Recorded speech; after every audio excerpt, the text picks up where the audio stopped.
The first thing the woman did after being reborn was to frantically squander the princely mansion's wealth. She exchanged all the money for grain and cotton-padded clothes, then quietly stored them in her own space. Next, she snuck into her husband's secret room and emptied out all the treasures inside. It turned out the woman was originally the daughter of a general's household. In her previous life after marrying the prince, she was implicated and exiled. Her maternal family was also framed and had their entire household executed. Then on the way to exile, they encountered an extremely cold natural disaster. Her ruthless husband, in order to survive, sold her to someone else in exchange for supplies. Before dying, the woman awakened the ability of space and obtained the chance to be reborn once. So the woman sold off all the family property in advance and exchanged it for supplies. Others all thought she had gone crazy, but little did they know after the extreme cold arrived, these would be the things that saved lives. At that time, money would just be waste paper. At this time, the scumbag man appeared with the scheming woman, right away reprimanding the woman for being a spendthrift. In the previous life, the woman had tried her best to please the scumbag man, but what she got in return was him favoring the concubine and destroying his wife. In the end, she died miserably in the icy snow. This life, she definitely wouldn't repeat the same mistake. Then the scumbag man asked her for money, like in the previous life. This time, she directly refused with a cold face, saying these were all her private property. The scheming woman found it strange. Before, she had been obedient to the scumbag man in all things, but now she was actually so domineering. The neighbors were all watching and laughing, saying the prince was actually relying on his wife's dowry to get by. The scumbag man couldn't keep up appearances,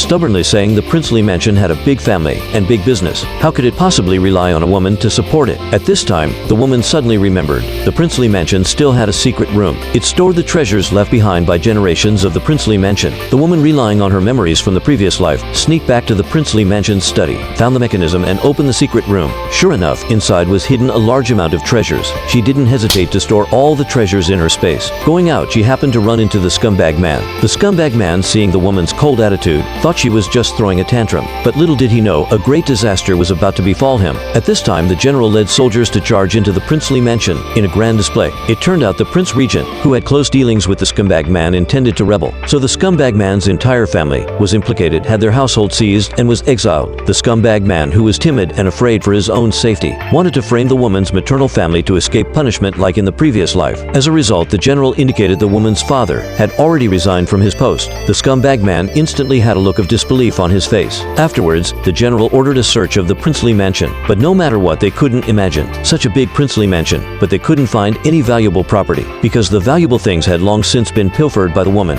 The furious general felt he had been played with, and immediately brought out torture instruments and was about to use them, just as the scheming woman was about to be punished. The scumbag man finally spoke of the secret room. However, when the husband opened the secret room, inside had long since been emptied out. The scumbag man was directly dumbfounded.